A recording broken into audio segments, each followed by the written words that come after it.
Well, welcome to this conversation with John Michael Lander and Gina Cavallo. Pleased to welcome you all here today. I'm Becky Perkins with Zero Abuse Project. And I'm going to tell you a little bit about Gina, and then I will turn it over to John Michael. So Gina Cavallo is a nationally recognized leader, author, public speaker, advocate, and survivor consultant in the anti-trafficking movement. She's the founder of We Rise USA and serves as survivor consultant and board vice president for the New Jersey Coalition Against Human Trafficking. Gina also co-chairs the New Jersey chapter of the American Academy of Pediatrics Anti-Trafficking Task Force and is a distinguished member of the New Jersey Commission on Human Trafficking. In addition, Gina serves on multiple survivors advisory boards and councils, including the Alliance to End Human Trafficking, in New Jersey CASA, Coalition Against Sexual Assault, and PACT USA, which is Protect All Children from Trafficking. Through these roles, she continues to use her lived experience to inform survivor-centered policies and initiatives. A sought-after speaker and policy advocate, Gina has testified on critical policy issues in Washington, D.C. and Trenton, New Jersey, leveraging her expertise to influence legislative change. Her dedication to justice earned her the National Liberators Award for Survivor Leadership in 2020.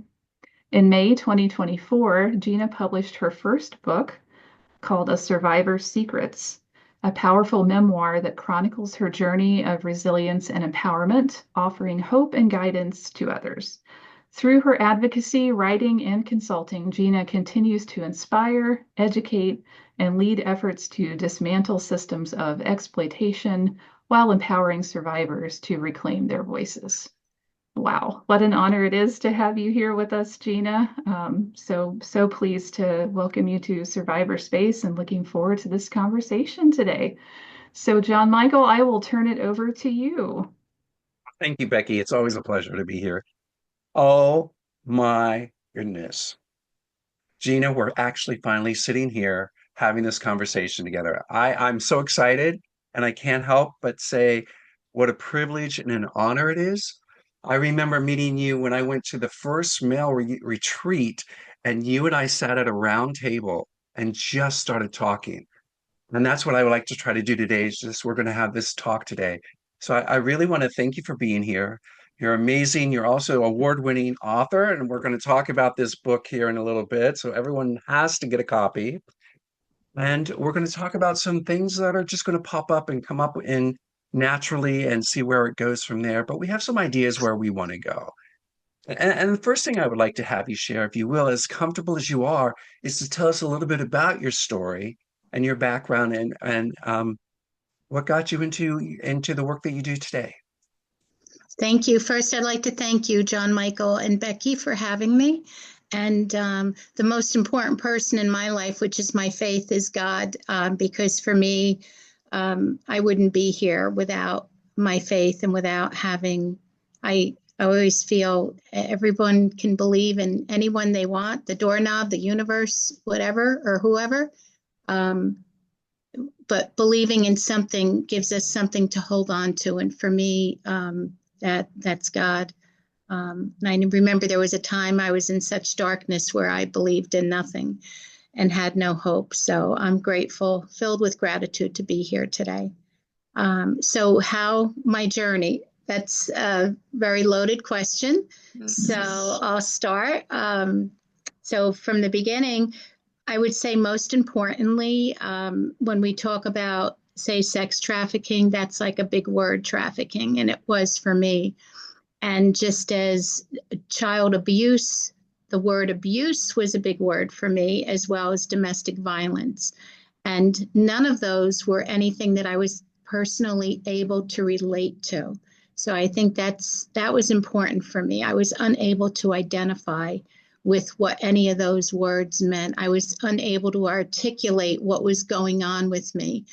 There were no words, so I was only able to know how I felt, and I always felt less than. I always felt unworthy. But I also believe that for me, it started with the seeds that were planted in me as a child and which became my norm.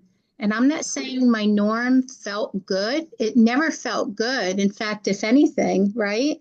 It, Right. yeah, it was, I, I received a lot of confusing messages. It wasn't this straight and narrow road.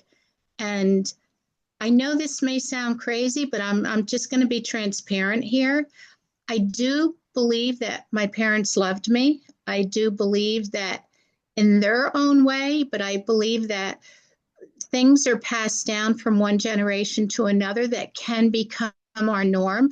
I might do things with my daughter that I think is my norm that's totally toxic or unhealthy if I'm not aware of my behavior.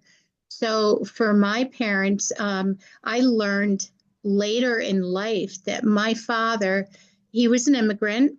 And when he was 13, his parents left him in their country because they could only take one son here. And that one son had to be the oldest out of three. So my father, being the youngest, was left there. And what I learned, John Michael, was that the grandparents he was left with were very abusive and they used to beat him up a lot. And it was important for me to learn this along the way because I needed to learn what happened to me. Like, I didn't just wake up one morning and become a victim of trafficking. I had to go deep, right? And I learned that my father was a runaway too. People just don't run away from good things, right? We don't run away from being nurtured, encouraged, being planted good seeds in us. We're running from something. And so when my father came into this country, they took him when he was 17. Then he met my mom. They had a family. They had 5 kids. I was the youngest of 5 kids. So what did that look like for me?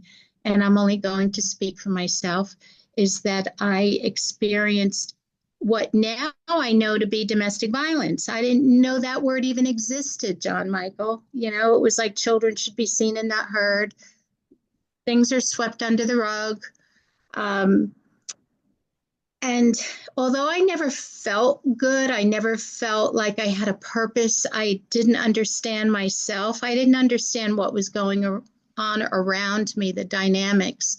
But what I did know is that I felt criticized a lot by names that were being called to me, like a constant name that was always being reinforced to me. It wasn't once in a while. It wasn't sibling rivalry. It was stupid. It was be quiet because you're embarrassing yourself. You're going to embarrass our family. But stupid was a word that was most frequently used. Don't, laughing at me, not with me. Always like, look at yourself. Look at how you're dressed. Look at what you're wearing. I want you to do something with yourself. But the criticism that I felt was always something that was reinforced. There were other names that I was called on a regular basis that I'd rather not repeat. However, so by the seeds that were planted in me, this is how I was growing. I was growing, not having an identity within myself, not feeling where I could do better, even when I knew I felt short, like someone encouraging me, cheering me on. Hey, let's see how we could help you do this better. Let's walk you through it. What are you struggling with? It wasn't like that. It was just that constant criticism, laughing, and name calling. And, oh, you're gaining weight, squeezing the stomach, squeezing that belly fat, and squeezing the cheeks, and at the dinner table, picking food out of my dish because you're eating too much. And it makes sense why I have a food issue today. Like I'll eat fast because even when we say in the life of trafficking, I don't call it in the life, I call it in the hell. Traffickers, one of the many things they use against you is food, sleep, drugs, alcohol, pornography. And one of them was food. When you're told you can eat, when you can eat, And so food is an issue for me where sometimes I'll eat fast or I'll feel like I need to, somebody's going to take my food away. I don't know when my next meal is going to come. So there are things that you can be cognitively aware of, but you still struggle because it's something that continues. But going back to my childhood, I also recall where my mother would get in the middle of um, my older siblings' fights, where she would try to stop them from fighting, and a punch would land on my mother, and see her land on the floor and see her in bed for weeks at a time from depression. And this was something, a norm. And I would sneak and call the police. And I remember my father in turn then I'd get into trouble for calling the police. And then my father would, which was traumatizing, my father the next day would call the priest at the church. We raised Catholic, to come and bless the house, which was scary because you see this guy coming in black with his white collar, and he'd be going to every door in the house and he'd be blessing every room, and it'd be like weird, it would like really be scary for me. And so that's where there was a lot of domestic violence. I did see other siblings get beat up a lot. That was very, very scary for me, which I didn't understand. Get pulled hair, kicked on the floor, and just a lot of violence, which left me scarred in different ways. I also recall one example before moving on, where one day I was watching TV and an older sibling said to me, it's time to clean the house and make me breakfast. And I didn't get up quick enough. And the beatings were something regular too. If you didn't say the right thing, if you didn't walk the walk, they'd get you back in line. And I didn't get up quick enough. So I ran into our bathroom downstairs, and it had a very thick glass door. We had a beautiful home that my parents worked hard to provide, a beautiful home. And I closed the door and I sat down next to the toilet on the floor. And next thing you know, I'm in the hospital getting stitches because the older sibling took his upper arm and pushed the door to get me. He was so angry because I didn't get up quick enough from watching the show that he pushed the door open and the glass shattered over me. So now I'm in the hospital watching TV. So the staff asked my mother what happened. And my mother said she closed the door too hard. And I leaned over to my mom and I said, "Mom, that's not what happened." And she said, "Shh." She said, "Shh." So I was silent, which is something there's a common thread here about being silent and not talking. And then I leaned over to my mom and I said, "Mom," I said, "why did he hurt me?" And she says, "Oh, honey, he didn't hurt you. He loves you." So now I get these mixed messages. Plus, to be honest, my mother did beautiful events, beautiful holidays. So there was a lot of celebration with certain holidays in the home and birthdays. So when you're going through this abusiveness, and then you're getting sprinkled with kindness in between, the messages are just so conflicting, so mixed up. And so there were other situations too that I learned later in life. School was an extension of my home. I remember going to counseling later in life, and I said to my counselor, I want to understand certain things that happen. And one of the things is that I recall getting an award in grammar school, an award in high school for being the funniest student. And I didn't understand. I said to my counselor, how could that be possible with all the pain I felt? He says, that helped you survive. You were hiding behind your pain, and you used laughter to hide behind your pain. So it was important for me to understand why, with going through all that trauma, that I was getting awards in grammar school and high school. However, academically, I was doing terribly. I was struggling with learning disabilities that were not diagnosed.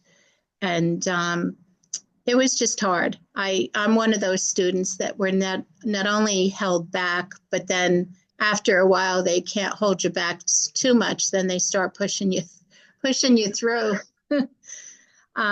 So yeah, that was a learning curve for me.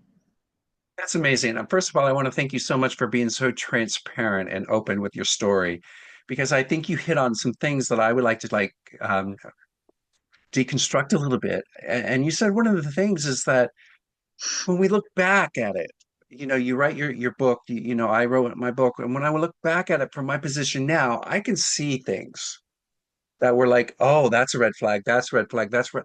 But when I was there were no red flags. I didn't know what that meant. I had no idea. And people I find when I get interviewed or talk to, go to conferences and people ask, well, why didn't you get out of it? Why didn't you get away from that situation? And I don't think they understand that children are not able to think that way, you know?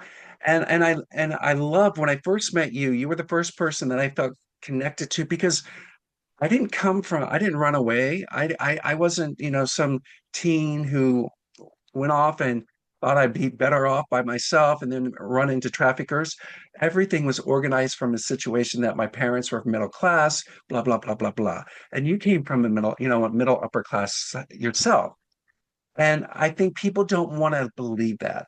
So one of the things I want to ask you, when you were growing up, did you feel like it was almost like a perfect storm of how everything laid out so that you would find yourself in this situation later? Because we're going to be looking back at it from hindsight. Does that make sense? But as a kid, we don't know. But looking back now, could you see things that were like laid that would like set you up to be in that position to be trafficked? Absolutely, absolutely. However, had I not go through the healing, if I didn't begin the healing journey that I'm on, that's a continued journey that I'm on. If I didn't begin that and put things in place that I chose to do, I would not have understood that with your Right, question. right. Because to me, this became my norm. Gina was my norm.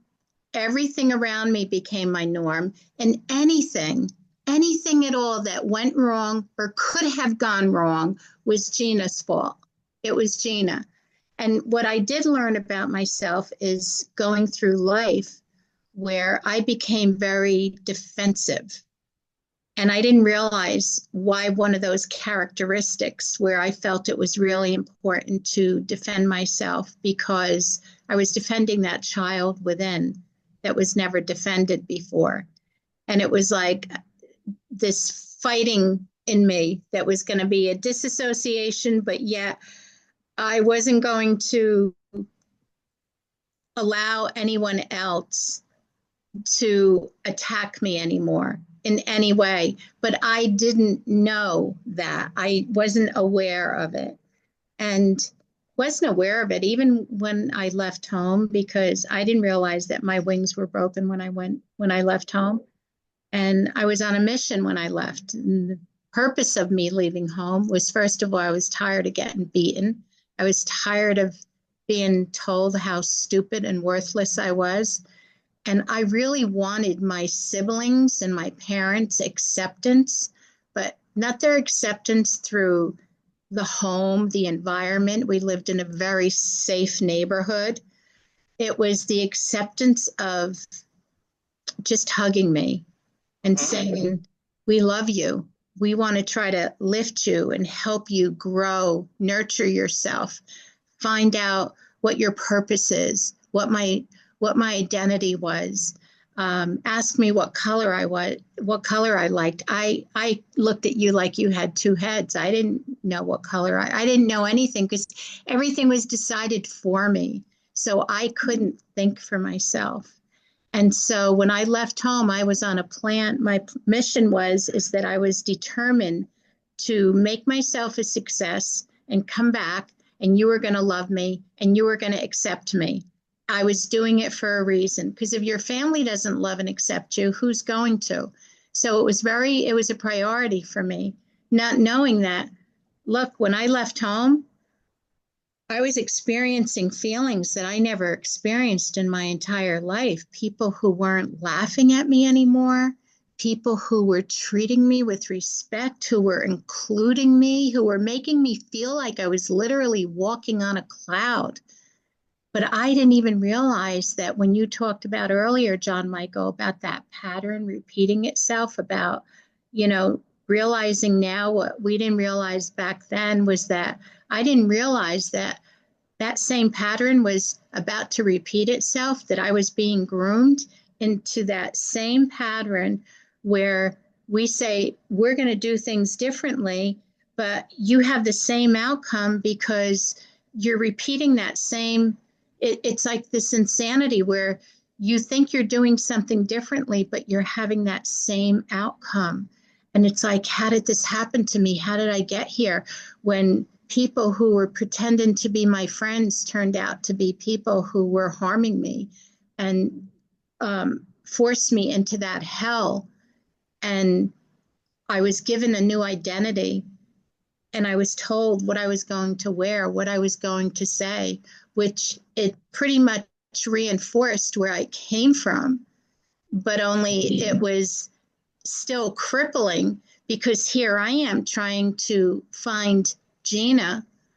And now I'm not only given a new identity, but I'm told what I was going to wear, how I was going to walk, how I was going to talk, and the drugs, the food, sleep, pornography were all used for reward and punishment. The only thing I welcomed, to be honest, was the drugs, because I didn't have the courage to hurt myself.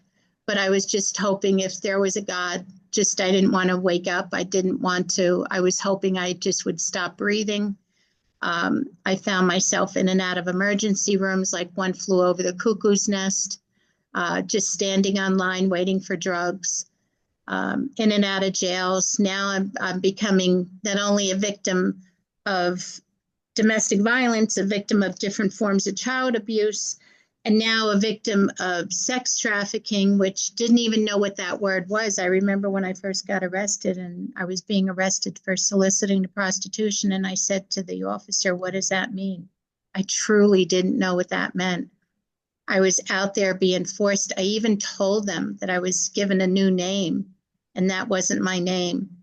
And things went bad with the police where I was molested by an officer in jail and then released back to my traffickers. Where after escaping that hell, which several years went by, and I recall that I learned, and it was only in 2015 where I learned that I had convictions, that I had a rap sheet that I didn't even know I had, because I thought convictions, you had to go to trial. I didn't know that you can get convictions without going to trial. So there was, when we talk about life sentences, just because if we're able to escape that hell, it doesn't mean that we live happily ever after. There's a lot of work that has to be done to get to the core. Leaving home, thinking that would enable my freedom. I didn't find freedom leaving home. Escaping the hell in trafficking, that didn't bring me my freedom. Getting a partner and getting married, that didn't find me my freedom. None of this found my freedom until I chose to get help, because I wanted to not pull that victim card. Oh, poor me, how everybody's hurting me. I didn't want to be that person, what everybody did to me. I didn't, even after escaping these harmful, people that just robbed you of your humanity, I didn't want to give them space in my life anymore. However, what was important to me was really getting to the core.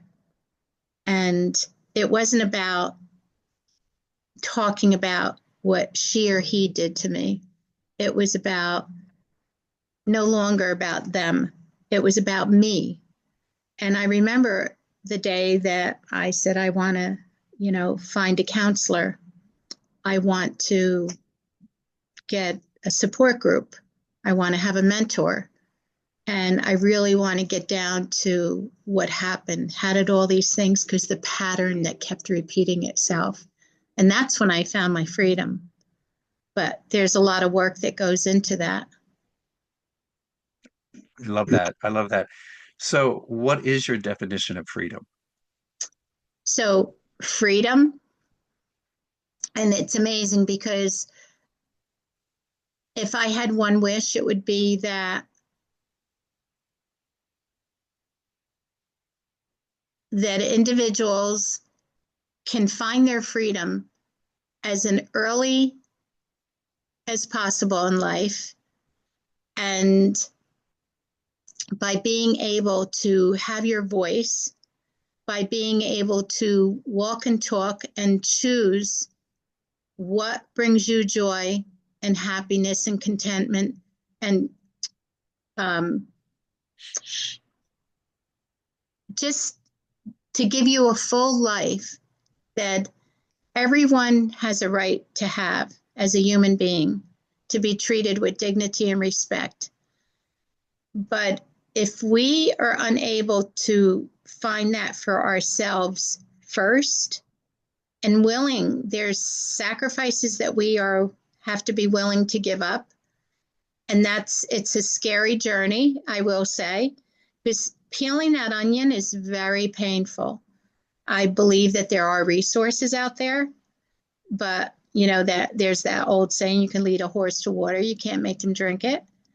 Nobody can just fix you. Nobody can fix anybody, but we can fix and heal and begin our healing journey by what we choose to do with it. So we can just go along, and I could have continued with my substance use, my alcoholism, my defensiveness, my argumentation with people, allowing that same pattern to repeat itself. But for me, I found my freedom peeling that onion, which was painful. But when I got to the core is where I found my truth, my truth. I found my identity, which was really important.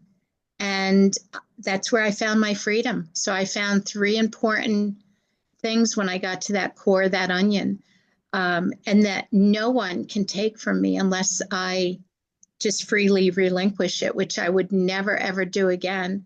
Um, Anyone telling me how to walk and talk and empowering anyone, I don't do that anymore. I trust myself because we are all given those God-given instincts to be able to make choices. I have no desire to harm anybody, or get back at people or wish them harm. I don't. I mean, I also feel that abusers weren't born abusers. They too were seeds that were planted in them. And it doesn't necessarily mean the seeds were planted bad seeds at home. It could have been environmental. It could have been on their job. It could have been socially where seeds were planted, where they were desperate, where they became homeless, where they had no food. I often say to faculty when I teach, even teachers or law enforcement, and I say to them, I says, look beyond the behavior. Why is that kid stealing somebody's food? Why is that child falling asleep in class? Maybe their family was evicted and they're sleeping in their car. Maybe that child didn't eat for 2 days.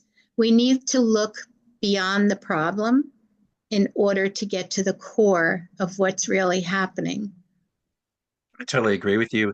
And I also think that we need to be more empathetic in the fact that there is something more going on with these people. And sometimes, and we've seen it as well, that they may go the complete opposite direction and they may become that perfectionist. They may become so anxiety ridden based on how they're looking. So, like when you talked about your laughter, the awards for being the class clown or the laughing clown in school, you saw it as a way to get through the day. Your counselor might have thought it was just to hide the pain or whatever, or maybe that was your choice. but it's also that whole thing that we carry with us is it's covering the shame up. And I don't want anyone to find out about it. And if I can deflect it and push it over there, no one will ask me questions. No one will ever go in there, and I don't have to divulge anything. So those are all like kind of like tools that I think we use to survive. And I think one of the things that you said so amazingly and so eloquently was the fact of finding the onion and peeling the layers back. And I just want to make sure that everybody understands that it is a lifelong journey of healing. It doesn't just happen and it's not done. It's done. I mean, when I've gone to many conferences and the person stands up and says, I'm completely healed from my Mm, trafficking experiences, I'm like, whoa, wait a minute. Is that possible? Because if it is, I want that. Is it a pill or what is it? Give it to me. I want to know because it all comes about there's everything. Every time you turn a corner, there's a trigger. Something can just a smell. You haven't been around it for a while. Boom, you're right back to that 13, 14, whatever age you were. And those are part of the things that we keep working on. And I love that you said it's about that. It's about being brave enough to go with inside yourself to find those layers and to start to peel them back and to understand what they were.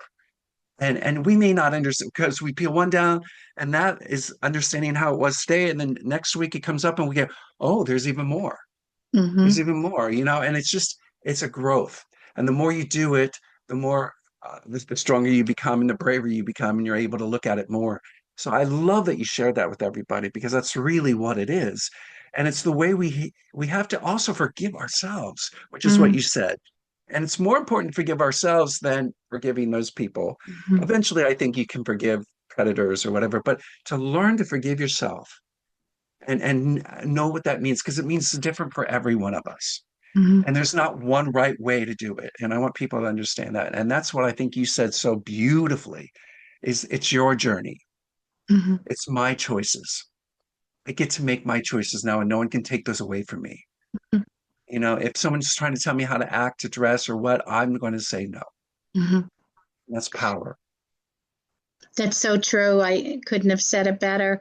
I know that, and it's not easy to get to that place to begin that healing journey.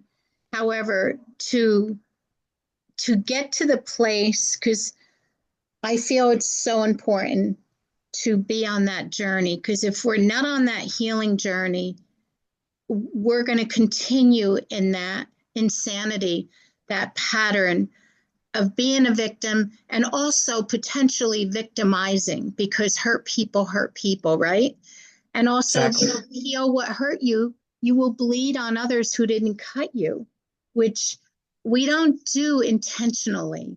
Because our behavior is not based on being cognitively aware. If we're not in tune with ourselves, we can do something where we're acting or reacting, where we have that Mhm. being reactive or acting out in a way that we think is our norm. So if we're not aware and tapped into our strong characteristics, our not so strong characteristics, our old patterns that may not have worked for us, and trying to replace those new tapes, we can not only hurt ourselves, but we can harm others. And we don't want to do that.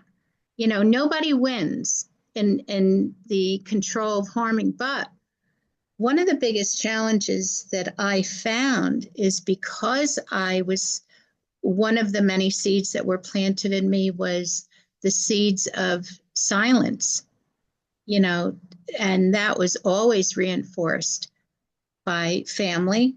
It was, and I also remember I was no innocent person where, I mean, I rebelled, and even if there were times that I was wrong, I would not have known I was wrong because I was always rebelling.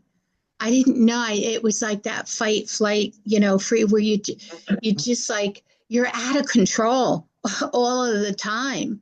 And I have seen those shortcomings with myself back then. But one of the things that was very challenging for me to start that healing journey was getting past three things. I believed that everything that happened to me was mostly my fault because that's what was told to me. I mean, I could remember just saying, why am I alive, God? Like, why am I here? I felt I was just going through the motion. And then the other thing was fear, and the other thing was shame. Shame and fear are crippling. And they were my two companions, my only two. When I came out of that hell and I went back home, life went on as normal. Children should be seen and not heard. Nobody wants to talk about anything. And I met somebody many months later, fell in love. We got married. And of course, when I knew we were getting married, I was like, okay, it's time to spill the beans. And I told him everything. And I'm not sorry I did. At the time, we got married anyway. He still loved me. It wasn't your fault. He was probably the first person that ever said it wasn't your fault, which was like music to my ears. I remember after that honeymoon settles, we had our big first fight. And now he says, okay, you got to get ready. I'm going to my parents for Thanksgiving dinner. I says, I can't go. I couldn't sit there over a Thanksgiving dinner and make believe everything's okay. Just because it's Thanksgiving, we're all going to celebrate over a big turkey. And I was like, I can't put myself together. You're going to have to go without me. Well, he did, and he was angry. And he came home that evening. He says, I'm very sorry what I'm about to tell you.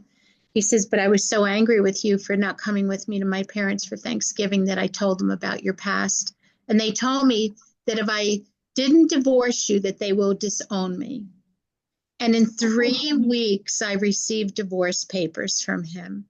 And John Michael, everything just again unraveled.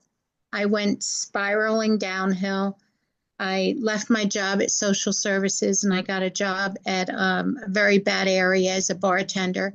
My customers got to know me and knew the only thing I wanted was a tip, and that tip had to be drugs. I had no drug of choice. And things got worse until the police did me a favor. As much as a cop hurt me in the past, the police also helped me. When they arrested me one day, they were surrounded my car on a very heavy throughway where I was driving the wrong way. They arrested me. And that's when I realized I needed to get help. But what happened was that it was very difficult. I overcame my substance use and alcohol, but I still wouldn't share that part of me about what happened with the trafficking. And it wasn't until 2015 when someone invited me to join this group, Celebrate Recovery, and I didn't think I needed it. It wasn't just for drugs and alcohol. It was for dependency. It was codependency, alcohol, anxiety, depression. I was more curious to join the group. It was 4 books a year commitment. And that's when things came to a head. And that's when I came to a crossroad and chose that things were starting to surface in me. Because after my husband divorced me, I said, I'll never tell another human being again, because it affects our health, it affects our housing, it affects our education, jobs, opportunities. It affects so many different areas. And the trauma, the memories come back. It could be triggered like over a song, over a person, place, thing, over a smell. And this, I was like, this is never going to go away, but I'm going to bury it. But it came back and it kept coming back. And so I decided I was going to face it. Yeah. Excuse me. Bless you. Bless you. The allergies. Yeah, it's like, so I faced it and it was painful. And the scariest time is when I said I wanted it, because I remarried and I wanted to tell my husband. And I remember my counselor saying to me, wait, before you tell him, he was afraid the same thing was going to happen. And I said, I don't care. I wanted to step out into my faith. I wanted to step out and trust my feelings. I didn't even wait. My counselor said, let's have more sessions. I said, I'm going to tell my husband. 2 days went by. I didn't wait for a month or two to have more sessions. I says, I want to tell him. And I told him, we're not going to fight over anything. No possessions, no house, no money. What I'm about to tell you, you might not be able to handle. And I told him everything. All the secrets came out, every single secret. And that's when I decided, you can escape, you can run from whatever it is I wanted to run from in life, but that didn't bring me my freedom. I empowered so many people, telling me how to walk and talk, even when my counselor said, wait. And I chose, you know what? I'm going to take that baby step and trust what I feel inside, that I want to tell my husband. I don't want to have secrets with him. I don't want to have secrets with anybody. You know, when shame is spoken, it loses its power. And what I learned was that everything that happened to me was not my fault. And even though I wasn't around people harming me anymore, I was still harming myself by giving them that space. Oh yeah, yes, and so, what you're saying is so beautiful. And the thing popped in my head, and I didn't mean to interrupt you, is that if we don't take care of things, we re-victimize ourselves worse than anybody else does. And what we do sometimes is we will numb that with drugs or alcohol, food, relationships, just so that we don't have to feel it. But what you did for both husbands, if you look at it this way, was from love. You wanted the truth, the love to come out because you cared about them. You didn't want them to be living in such a lie. You didn't want, if you kept it secret, are you really giving them the opportunity to know who you are? Mhm. Or are they, and the fact that your second husband was so powerful with that desire to tell him. And we look at it as that you wanted to get rid of the shame. I think you wanted to give him more love. Mhm. Because if you could show him, this is who I really am, then you're going to know if he really loves you, Mhm. or is he going to just love the shell of you? And I think what you did was brave, and I think it was really beautiful in a way. Yeah, it's hard for us to do it, but if we can turn those around and really look at what you were doing, you were handing out this whole big heart of love to this man and saying, here it is. And you even said, I don't want to talk about the divorce. I don't want to talk about housing. We're not going to fight about any of this stuff, but you need to know this is this. And that is incredibly beautiful. So thank you for sharing that. And I think the more that we talk about our stories, sometimes can either free us or it can also put us back into our victimhood, Mhm. depending on how and the meaning that we put onto it. And the first person that ever helped me was from self-talk. And the lady said, I don't care what happened to you. That event happened. We can't change that. But what meaning are you putting onto that? Mhm. And when you put that meaning on that, that's going to affect how you see yourself and everybody outside of you, like you said, relationships, business, all these other things are affected because we're still we're still putting meaning on this thing back here. Mhm. And you and I have seen it where we go to conferences and we see someone stand up and start telling their story, and we see them wallow in it. And we watch the audience, and the audience kind of pulls back. Mhm. And then we've seen where people get up and share their story as if it's a loving gift to people, and you see everybody leaning in to want to know more. Mhm. And I think that's what you did. And I think that's one of the things that has helped you survive and helping all these people that you talk with. So thank you. Because when I was sitting at that table, that round table, and you and I were there, and it was a huge table, all I felt from you was love.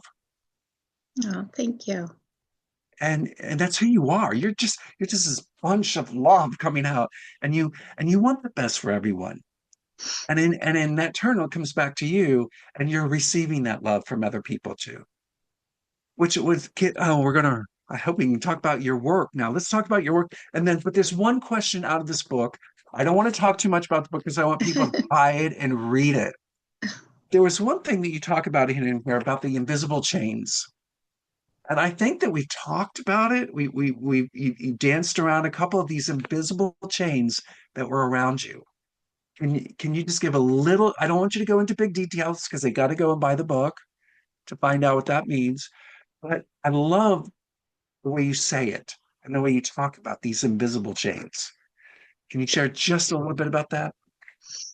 I often like to be aware, just to speak of my own experiences, but I'd be remiss by not saying this, but we all have and lived at some point in our life, whether it's short term or long term, or just passing through, where we all have invisible chains, where we empower others to the point of when we have all these names: domestic violence, child abuse, trafficking, gaslighting, bullying. We have names for everything, but it's invisible chains when we don't empower ourselves, when we don't trust ourselves, because we're all born with the same instincts. We all have our heart, our eyes, our nose, our ears. We can all have differentiate to be able to think for ourselves, but we lose that ability and become disabled when we always lean on others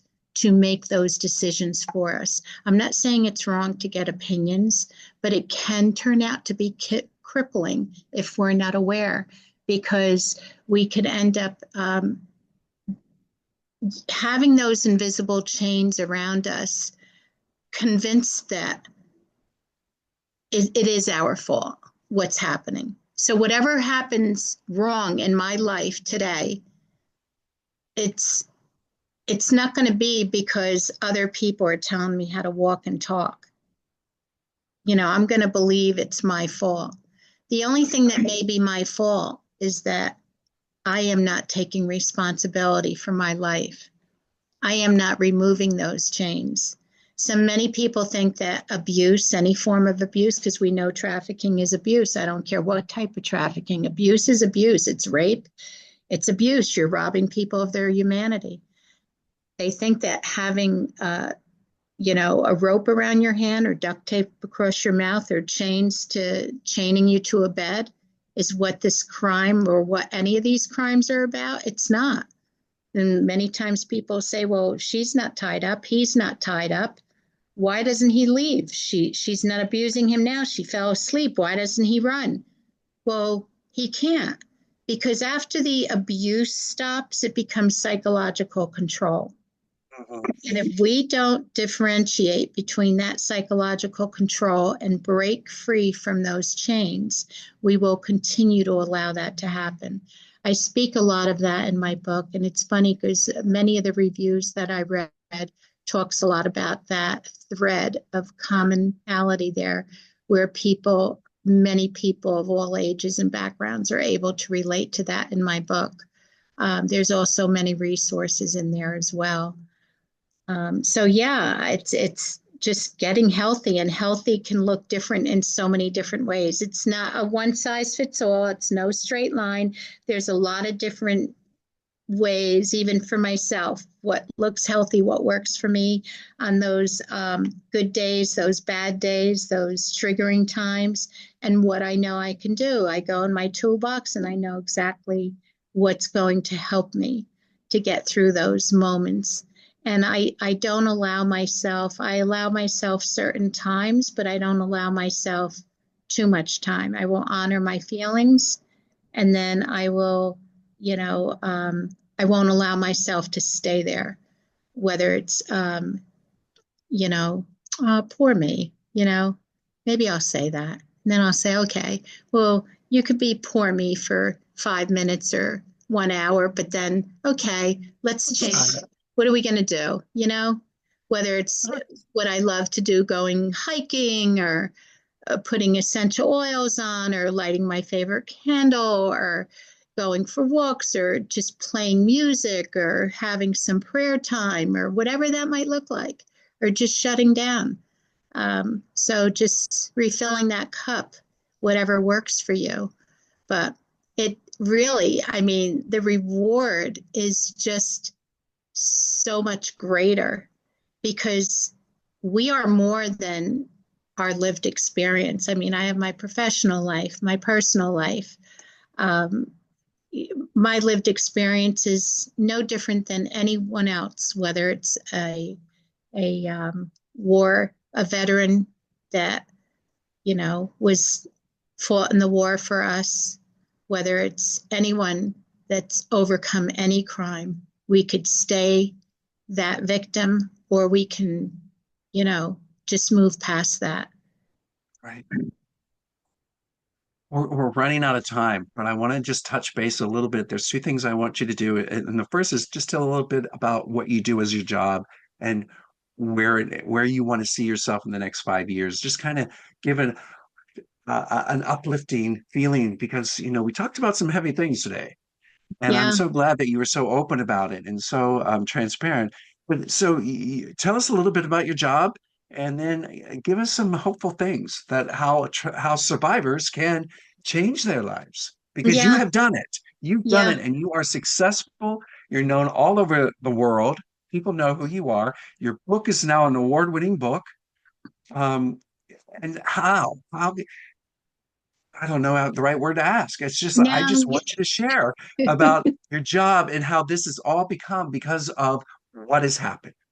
it's funny you said that, and I so appreciate you and your insightfulness and your depth to things. I could stay in my own lane and I could be, oh, it's all about Gina, and that's not my attitude though.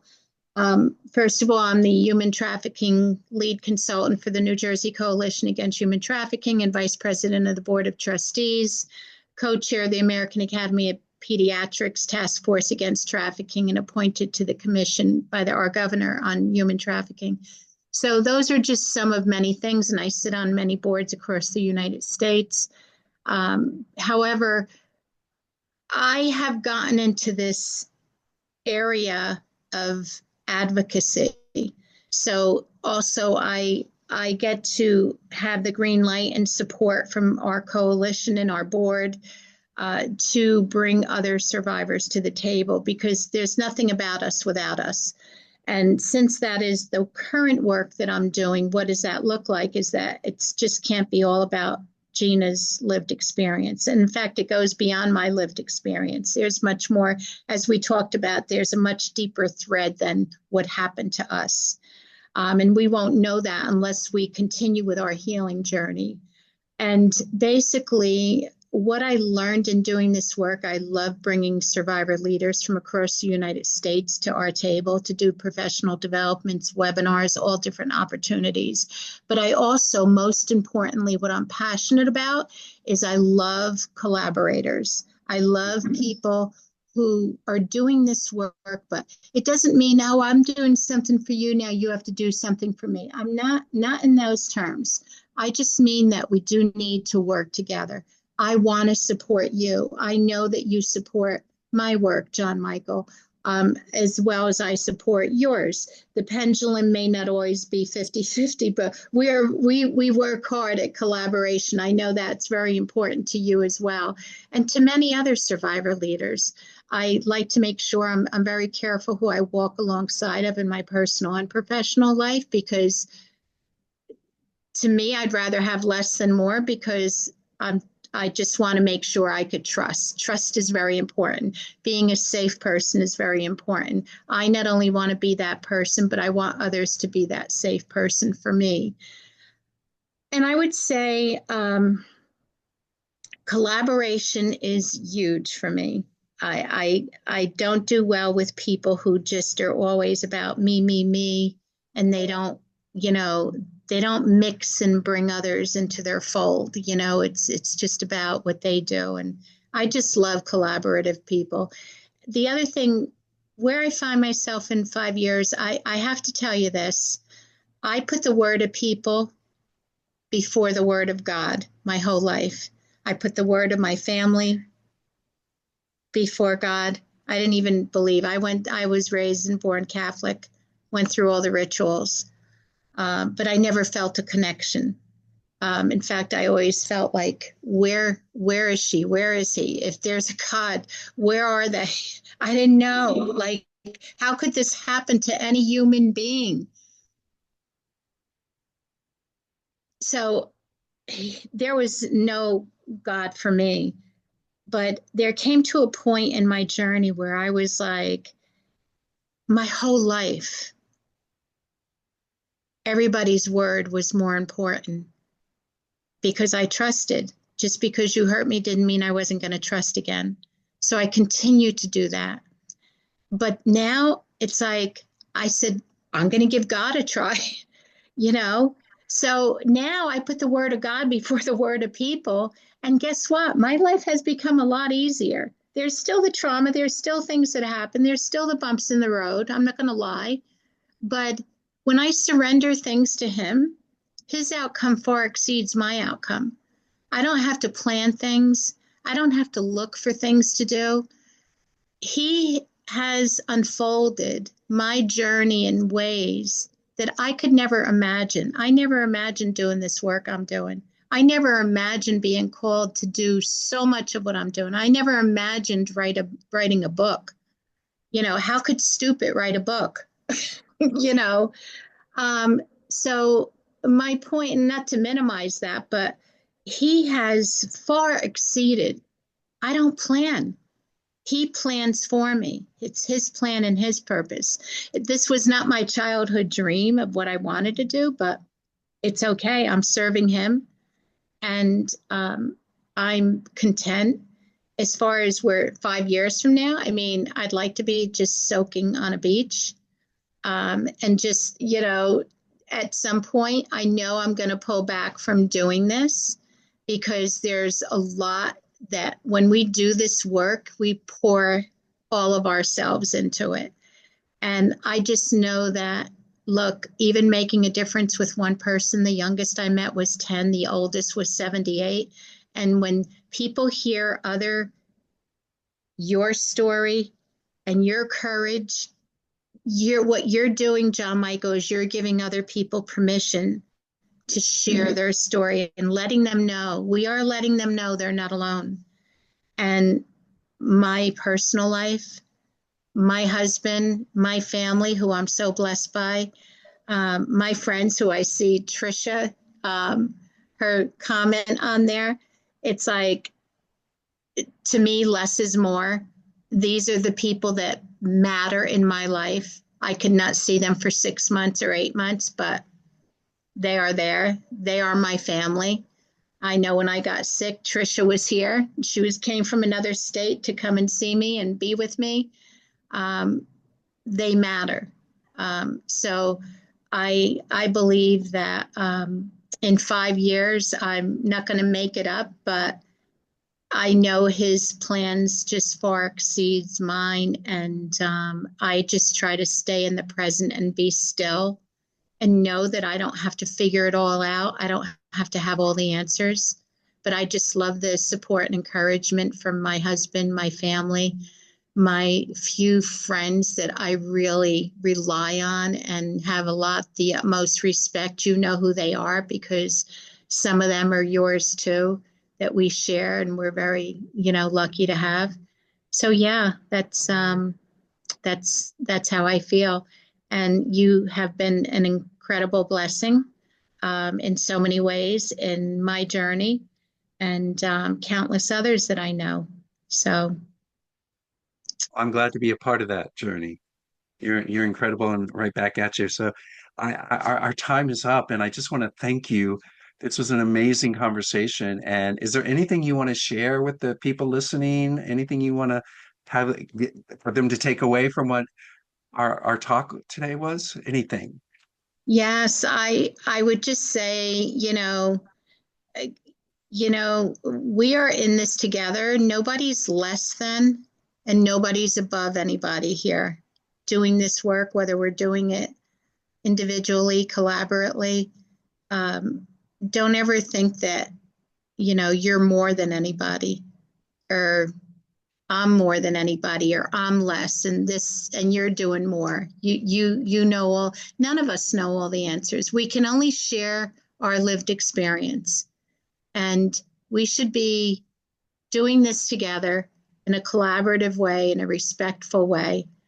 I don't care if anybody's on certain big committees, of any governments. That doesn't make anybody better than or you less than. I just feel that when we talk about planting seeds and being kind and empathetic and compassionate, we need to also set those examples and work well and play well in the sandbox together. Love that. Thank you so much. I'm going to pass this back to Becky.